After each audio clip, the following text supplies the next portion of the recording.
When I picked this game last week, I just knew Norfolk State was ready to take the next step to get themselves in position to win the MEAC championship to go on to play in the Celebration Bowl. Well, you know what? Delaware State said, nah, we got some other plans for them, and it ain't them getting to the Celebration Bowl. They're going to be sitting at home with us this year.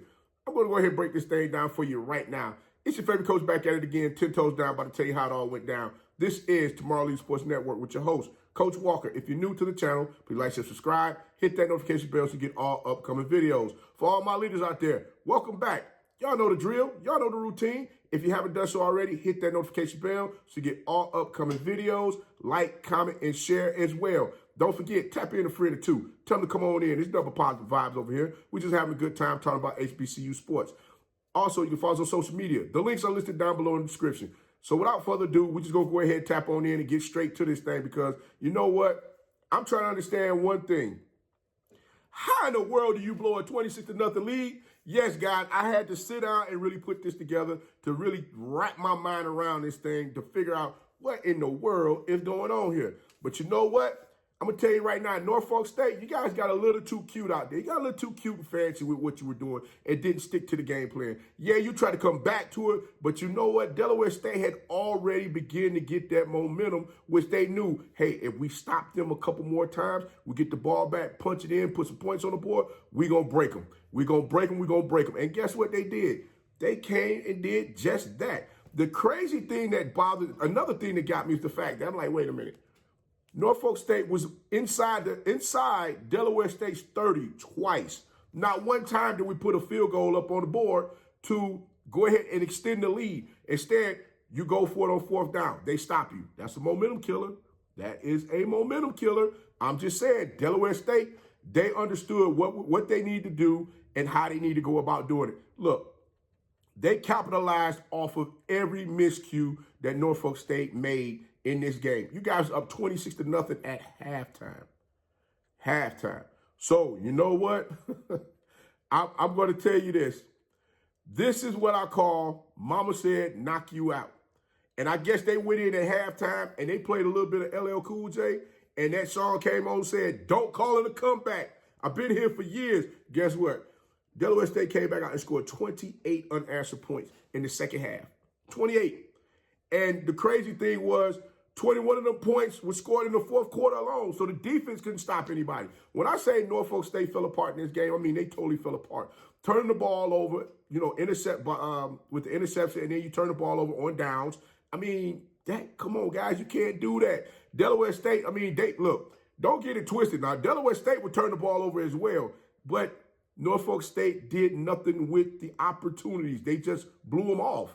I mean, and when I say blow them off, I mean you guys did not punch in, put no points on the board, a field goal, a touchdown. I mean, did y'all pinch anybody out there? I'm like, what's going on, guys? I mean, you got to be kidding me with this. Juwan Carter had a rough day out there. He threw the ball 23 times, completing 12 for 125 yards, 1 touchdown, and 2 interceptions. Look, I have not seen them play like this in God knows how long. And like I said, I've been watching them all season long. So I was a little shocked at this game because I just knew this was going to be another coming out party for him, and it didn't happen that way. I mean, he had 1 touchdown, 2 interceptions. Justin Smith, he caught 4 passes for 23 yards and 1 touchdown. I mean, Norfolk State, they were able to run the ball in the beginning, the first half. They were able to run the ball, I mean, effectively. I mean, hell, you had J.J. Davis. He rushed the ball 20 times for 115 yards and 1 touchdown. And like I said, the Spartans team together, they rushed the ball 43 times for 198 yards, 2 touchdowns, and were averaging 4.6 yards per carry. Now, wait a minute. 4.6 yards per carry, average. You need 10 yards to get a first down, right? So 4.6, that's what? That's 9. All you need is a sneeze to get the rest of the yards to get the first down. We couldn't sneeze to get the first down? When it counted. That's what I'm talking about. When it counted the most. And that was in the second half. West State defense, they stepped up and made plays in that second half. And I mean, they made the plays that they need to make to get that ball back to the Delaware State football team, to the Delaware State offense for them to put more points on the board. Sy'veon Wilkinson, you already know he's going to run the ball. He got the ball 16 times. He rushed the ball 16 times for 75 yards, 1 touchdown. But that bad man, Trey Gross, boy, look here. That young man is a monster. And I've been watching him all season long. Trey Gross, if you're watching this, son, please reach out to me via social media. Hit me in my DMs. I need to talk to you, son. I got a question I need to ask you.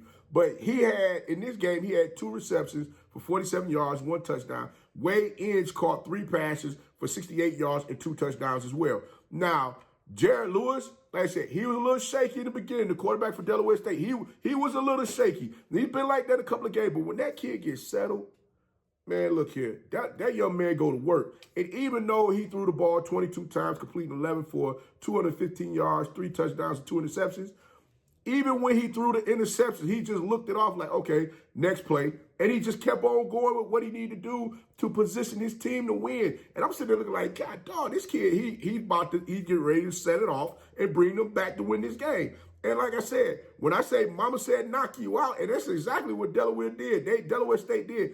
They knocked Norfolk State out of the out of the possibility of winning the MEAC championship. I'm like, goodness gracious. How in the world you got the best record in the conference, in the whole conference, you got the best record out of everybody. And you sitting at home will be watching this the Celebration Bowl championship game on TV like the rest of us.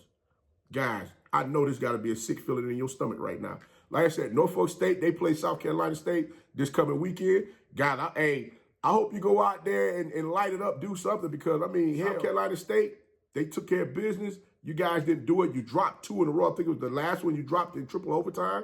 And then you dropped this game against Delaware State. I'm like, you got leads and let the leads go. I'm not understanding what's going on. Coach Odom, hey, man, all season's coming up, Coach. Let's get this thing together, because I was expecting some things to change. Don't get me wrong. I see what you're doing, and I believe in what you have set up there at Norfolk State with those young men. As far as the discipline, I'm seeing that now. But the little things, I know the little nuances that would just drive you crazy. You like me, Coach, you don't have no hair on your head, so you ain't about to pull nothing out. But I'm pretty sure you're sitting there with your fingers in your head like, God, dog, what are we thinking about? But, guys, you know what? You guys had a phenomenal season. I'm looking forward to you doing some great stuff. Again, in this game against South Carolina State, go out with a bang, man. Just have fun with it. And just let South Carolina State know, hey, look, we are the better team than you. Even though y'all going into the championship game, we still are the better team. Have some fun in this game this weekend, guys. And like I said, I'll be giving commentary on that one as well. But, hey, until next time, guys, if you like the content, please like, share, subscribe. Hit that notification bell so you can get all upcoming videos. And remember, guys, be the one and lead.